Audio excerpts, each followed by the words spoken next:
Cheguei! Dica de imposto de renda de número 15.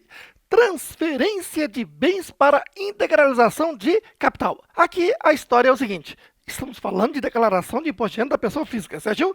Então, digamos que a pessoa física sócia integraliza capital na empresa, seja capital inicial ou aumento de capital, certo? E é bom você saber que uma coisa é integralizar capital, outra coisa é capitalizar capital. Ambos são aumento de capital, certo? Então, veja, capitalizar seria, você que é contador sabe muito bem, lá no balanço, patrimônio líquido, tem a conta capital, digamos, 100 mil. Tem a conta lucros acumulados, digamos, 50 mil.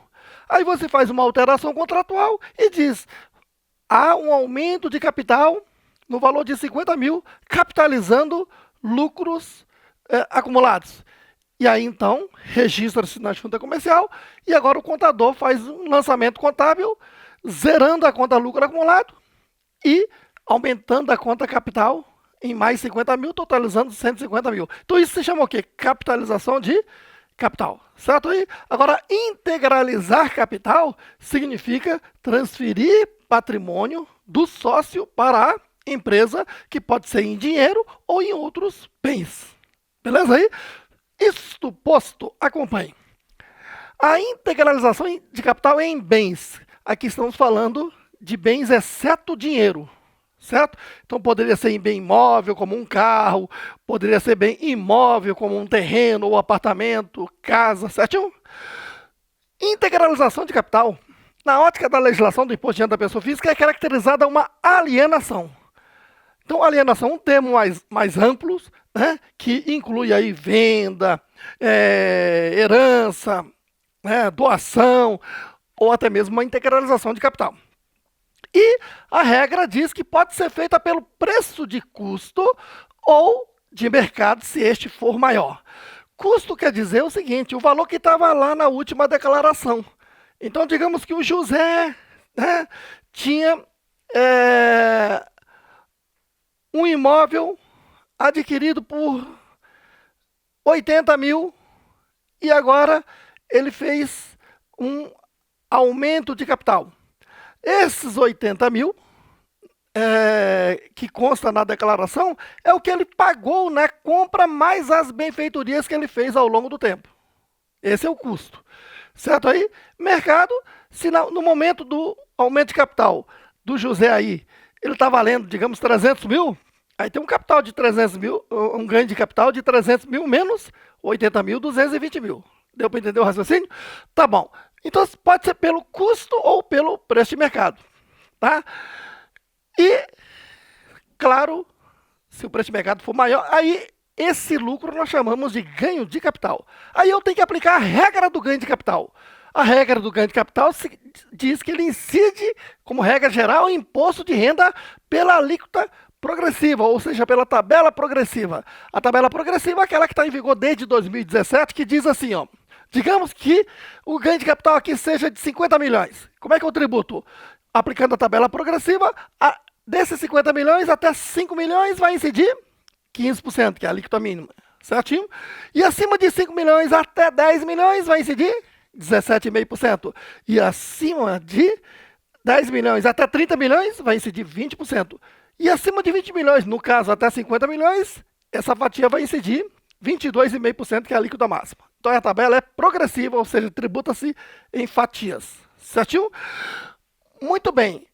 Agora, a lei do imposto de renda diz que o ganho de capital tem isenção quando o valor da alienação for até 35 mil. Então, a alienação de até 35 mil, o ganho de capital é isento. Certinho? Beleza.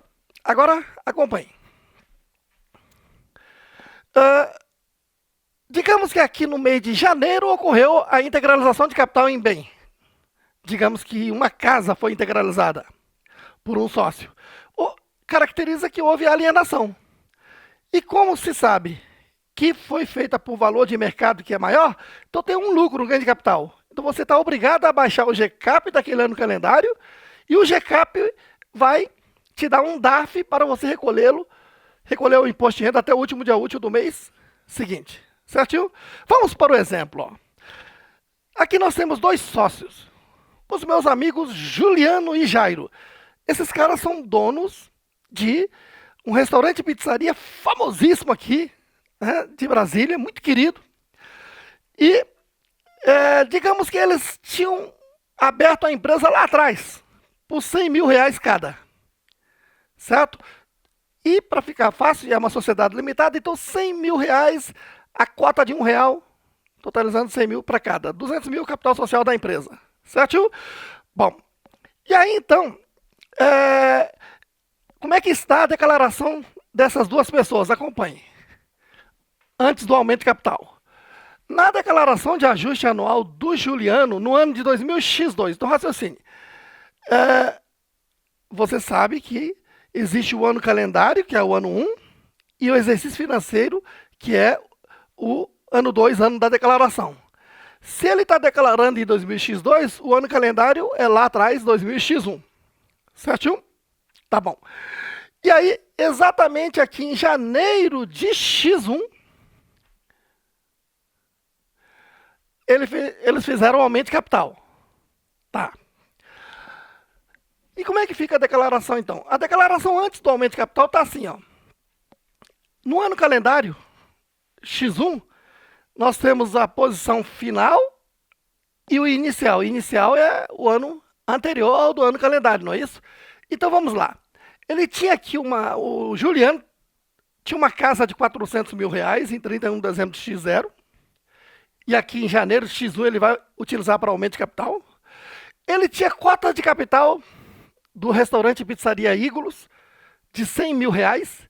E sempre aqui na discriminação tem que informar três coisas importantes. Ó, o CNPJ da empresa, cotas, quantas cotas, né? Se é uma sociedade limitada, cotas. Daí cotas de capital ou quinhão de capital. Para limitada. Se for SA, aí seriam ações. E o valor da cota, certo? Digamos, R$ 1 no caso. Bom, isso tem que informar na discriminação, já está informado. Essa é a posição do sócio Juliano. Já do sócio Jairo, no ano 2000x2, na declaração de bens e direitos, ele tem cota de capital, os mesmos 100 mil, ele também discriminou o CNPJ, cotas e o valor, né, da cota. Tá, essa é a posição anterior, a posição em 31 de dezembro de x1, que é antes, tá? Agora o X da questão. Aumento de capital. O sócio Juliano aumentou o capital por meio do seu imóvel, que na declaração está constando lá por 400 mil, como você vê. Só que ele comprou lá atrás, fez benfeitorias e hoje ele está valendo 500 mil reais, que é o preço de mercado. Aí ele está fazendo o aumento de capital integralizando 500 mil em bem imóvel, que é uma alienação no caso. E já o sócio Jairo integralizou em dinheiro 500 mil. Como é que eu declaro esse aumento de capital? Vamos lá. No caso do sócio Juliano, aquela casa de 400 mil, aqui em janeiro x1, utilizou para aumento de capital, ou seja, transferiu para a pessoa jurídica. Então não está mais na sua declaração e o saldo final aqui zerou. Eu vou dar baixa deste bem e na discriminação eu vou dizer, né, que houve a utilização deste imóvel para aumento, né, para integralizar aumento de capital no valor de 500 mil reais dividido em cotas de R$ 1 cada. Pronto, ele discriminou, certo? Aqui. E vai discriminar aqui também, ó, cotas de capital. Quanto que era? 100 mil. Aumentou mais 500, o saldo final é quanto? 600 mil. Só que aqui ele vai discriminar que o CNPJ do restaurante e pizzaria Ígulos, né, cotas de capital, 500 mil cotas, de R$ 1 cada. Pronto. Ele explicou para qualquer auditor da Receita Federal que tenha dúvida, verificar aqui na discriminação o que está acontecendo. Certo? E lembre-se, ele apurou o GCAP apurou um ganho de capital de 100 mil e calculou um imposto de renda de 15%, porque até 5 milhões é 15%, e mandou ele recolher. E ele vai declarar aqui na ficha rendimento tributável exclusivamente na fonte I definitivo, que é uma tributação definitiva, e aqui eu declaro sempre o valor líquido. Valor do ganho de capital 100 mil, menos imposto de renda de 15 mil, 85 mil reais. Então essa é a declaração do Juliano. Já a declaração do sócio Jairo é o aumento de capital em dinheiro. Então simplesmente aqui nas cotas de capital, né? Então ele transferiu o dinheiro dele para a pessoa jurídica. 500 mil. Aumentou para 600 mil. E ele vai discriminar, né? Na discriminação dizer, ó, houve um aumento de capital no CNPJ tal de 500 mil cotas de R$ 1 cada. Pronto, está explicado. Claro, para ele fazer esse aumento de capital, ele tem que ter origem, né? E a origem pode ser diversa, tá? Ele pode ter tido distribuição de lucro isento, que poderia estar aparecendo aqui, ou então, né, ele tinha esse valor já acumulado ao longo do tempo, lá na conta corrente, tá, né, resgatou uma aplicação, fez aumento de capital, enfim. Tá? O que tem que ser declarado no caso do Jairo, que integralizou em dinheiro, é só aqui, cota de capital, que aumentou de 100 para 600 mil. Se você gostou deste conteúdo, dê logo uma porrada aí no like, inscreva-se aqui no canal e acione o sininho para você receber as notificações dos próximos vídeos. Olha, acesse natacursos.com e faça um cadastrozinho lá e assista diversos cursos grátis. Tem essa vantagem. E aproveite. Acabei de lançar um novo curso Imposto de Renda da Pessoa Física.